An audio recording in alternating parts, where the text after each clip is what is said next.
ಮಹಿಳಾ ಮೀಸಲಾತಿ ಮಸೂದೆ ಜಾರಿ ಆಗದಂತೆ ತಡೆದ ಕಾಂಗ್ರೆಸ್ ಮತ್ತು ವಿರೋಧ ಪಕ್ಷದ ವಿರುದ್ಧ ಜನಾಕ್ರೋಶ ಪಾದಯಾತ್ರೆ ಈಗಾಗಲೇ ಬಿಜೆಪಿ ವಿರುದ್ಧ ಸ್ಟಾರ್ಟ್ ಆಗಿರ್ತಕ್ಕಂಥದ್ದು. ನಮ್ಮ ಜೊತೆ ಮಾತಾಡ್ಲಿಕ್ಕೆ ಮೇಯರ್ ಇದ್ದಾರೆ, ಮಾತಾಡಿಸ್ತೇನೆ. ಮೇಡಮ್, ಏನು ಜನಾಕ್ರೋಶ ಯಾತ್ರೆ ಏನು ಮೇಡಮ್ ಇದು? ಏನು ನಮ್ಮ ಸನ್ಮಾನ್ಯ ನರೇಂದ್ರ ಮೋದಿ ಅವರ ನೇತೃತ್ವದಲ್ಲಿ ನಮ್ಮ ಬಿಜೆಪಿ ಸರ್ಕಾರವು ಮಹಿಳೆಯರಿಗೆ ಎಲ್ಲ ಕ್ಷೇತ್ರಗಳಲ್ಲಿ ಸ್ಥಾನಮಾನಗಳನ್ನ ಕೊಟ್ಟಿತ್ತು.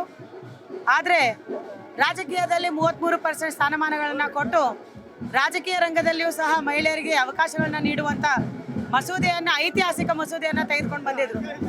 ಆದರೆ ವಿರೋಧ ಪಕ್ಷದವರು, ಆ ಕಾಂಗ್ರೆಸ್ನವರಾಗಲೂ ಹಾಗೂ ಎಲ್ಲ ವಿರೋಧ ಪಕ್ಷದ ಜಂಟಿ ಸೇರಿ ಈ ಮಸೂದೆಯನ್ನು, ಮೆಜಾರಿಟಿಯನ್ನು ರದ್ದು ಮಾಡಿದರು. ಹಾಗಾಗಿ ಈ ಒಂದು ಎಲ್ಲ ಮಹಿಳೆಯರ ಪರವಾಗಿ, ಮಹಿಳಾ ಶಕ್ತಿಯ ಪರವಾಗಿ ನಮ್ಮ ವಿರೋಧ ಪಕ್ಷದವರ ನಡುಕುಟ್ಸ್ಲಿಕ್ಕೆ ಈ ಒಂದು ಜನಾಕ್ರೋಶ ಸಭೆಯನ್ನು ಮಾಡಿದ್ದೇವೆ. ಯಾಕಂದ್ರೆ ಕಾಂಗ್ರೆಸ್ಸಿನಲ್ಲಿ ಯಾವ ರೀತಿ ಇದೆ ಅಂದ್ರೆ ಕುಟುಂಬ ರಾಜಕಾರಣ ಇದೆ. ಆ ಕುಟುಂಬದಲ್ಲಿ ಇಂದಿರಾ ಗಾಂಧಿ ಅವರಿದ್ರು, ಸೋನಿಯಾ ಗಾಂಧಿ ಆದ್ರು, ಈಗ ಪ್ರಿಯಾಂಕಾ ವಾದ್ರಾ, ಅದಾದ್ಮೇಲೆ ಯಾರಿಲ್ಲ. ಹಾಗಾಗಿ ಅವರಿಗೆ 33% ಕೊಡೋ ಅವಶ್ಯಕತೆ ಇಲ್ಲ. ಆದರೆ ನಮ್ಮ ಪಕ್ಷ ಭಾರತೀಯ ಜನತಾ ಪಕ್ಷ ಕಾರ್ಯಕರ್ತರ ಪಕ್ಷ. ಹಾಗಾಗಿ ಒಂದು ಸಾಮಾನ್ಯ ಕಾರ್ಯಕರ್ತರಿಗೂ ಸಹ ಇವತ್ತು ಅತ್ಯುನ್ನತ ಹುದ್ದೆಯನ್ನು ಕೊಡುವಂಥ ಪಕ್ಷ ಯಾವುದಾದ್ರಿದೆ ಅದು ಭಾರತೀಯ ಜನತಾ ಪಾರ್ಟಿ. ಹಾಗಾಗಿ ಭಾರತೀಯ ಜನತಾ ಪಕ್ಷದಲ್ಲಿ 33% ತೆಗೆದುಕೊಂಡು ಬಂದು ನಾವು ರಾಜಕೀಯದಲ್ಲಿ ಮಹಿಳೆಯರಿಗೆ ಸ್ಥಾನಮಾನವನ್ನು ಕೊಡುವಂಥದ್ದನ್ನು ಅವರಿಗೆ ಸಹಿಸಲಿಕ್ಕೆ ಆಗ್ತಾ ಇಲ್ಲ. ಮತ್ತು ಎಲ್ಲ ರೀತಿಯಲ್ಲೂ ಅವರಿಗೆ ಸೋಲಿನ ಭಯ, ಸೋಲಿನ ವಾತಾವರಣ ಕಾಂಗ್ರೆಸ್ನವರಿಗೆ. ಹಾಗಾಗಿ ಈ ರೀತಿಯಾಗಿ ವಿರೋಧವನ್ನು ಮಾಡಿ ಅವರು ಈ ಒಂದು ಮಹಿಳೆಯರಿಗೆ ಸ್ಥಾನಮಾನವನ್ನು ಕೊಡೋದನ್ನು ಧಿಕ್ಕರಿಸ್ತಾ ಇದ್ದಾರೆ. ಹಾಗೆ ಎಲ್ಲ ನಡೆಗಳಿಗೆ ಖಂಡನೆಯನ್ನು ನಾವು ಇವತ್ತು ಮಾಡ್ತಾ ಇದ್ದೇವೆ.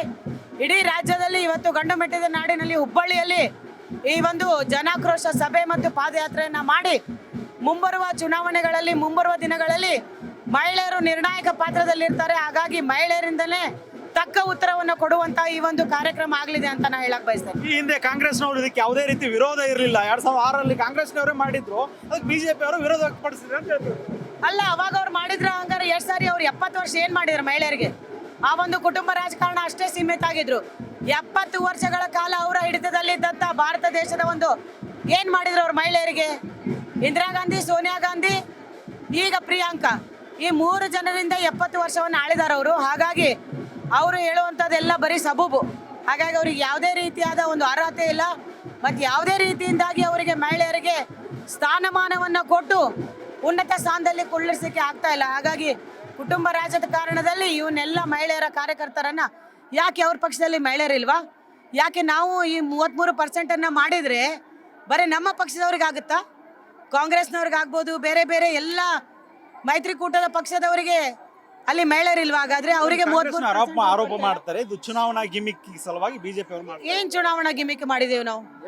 ಎಲ್ಲ ನೋಡ್ರಿ, ಸಾಕಷ್ಟು ಮಹಿಳೆಯರ ಪರವಾಗಿ A to Z ನೀವು ತೆಗೆದುಕೊಂಡು ಹೋದ್ರೆ ನಾವು ಸಾಕಷ್ಟು ಮಹಿಳೆಯರ ಪರವಾಗಿ ನಾವು ಯೋಜನೆಗಳನ್ನ ತಂದು ಕೊಟ್ಟಿದ್ದೇವೆ. ಆ ಯೋಜನೆಗಳನ್ನ ಹೊರತುಪಡಿಸಿ ಇದಕ್ಕೆ ಯಾಕೆ ನಾವು ಗಿಮಿಕ್ ಮಾಡ್ತೇವೆ? ಆ ಯೋಜನೆಗಳನ್ನ ಇಟ್ಕೊಂಡೆ ನಾವು ಚುನಾವಣೆಯನ್ನ ಮಾಡ್ಬೋದಿತ್ತಲ್ಲ. ಇವ್ರೇನು ಪಂಚ ಗ್ಯಾರಂಟಿಯನ್ನ ತೆಗೆದುಕೊಂಡು ಬಂದು ಮಹಿಳೆಯರಿಗೆ ನಾವು ಸನ್ಮಾನ ಮಾಡ್ತೀವಿ ಅಂತ 2000 ಕೊಟ್ಟು ಮಹಿಳೆಯರಿಗೆ ಜಗಳ ಹಚ್ಚಿಸಿದ್ರು. 2000 ನಾವು ಫ್ರೀ ಬಸ್ ಅನ್ನ ಮಾಡಿ ಸ್ತ್ರೀ ಶಕ್ತಿ ಮಾಡ್ತೇವೆ ಅಂತ ಹೇಳಿ ಎಲ್ಲ ಮನೆಯನ್ನ ಮುರಿದು ಹಾಕಿದ್ರು. ಇದೇನ್ ಮಾಡ್ತಾ ಇದ್ದ? ಇದೇನು ಅವರಿಗೆ ಮಾಡುವಂಥದ್ದು? ಇದು ಏನು ಅವಶ್ಯಕತೆ ಇತ್ತು? ಹಾಗಾಗಿ ಅವ್ರು ಏನು ಹೇಳ್ತಾರಲ್ಲ ಅವರಿಗೆ ಅರ್ಹತೆ ಇಲ್ಲ. ಈ ರೀತಿಯಾಗಿ ಅವರು ಸುಳ್ಳು ಆರೋಪ ಮಾಡುವುದು, ವಿರೋಧ ಪಕ್ಷದಲ್ಲಿ ಕುತ್ಕೊಂಡು ಯಾವುದೇ ಅಭಿವೃದ್ಧಿ ಕೆಲಸವನ್ನ, ಯಾವುದೇ ಮಸೂದೆಯನ್ನ, ಯೋಜನೆಯನ್ನ ತೆಗೆದುಕೊಂಡು ಬಂದ್ರೆ ವಿಚಾರ ಮಾಡ್ದೇನೆ ವಿರೋಧ ಮಾಡುವಂತ ಏಕೈಕ ಪಕ್ಷ ಕಾಂಗ್ರೆಸ್ ಪಕ್ಷ.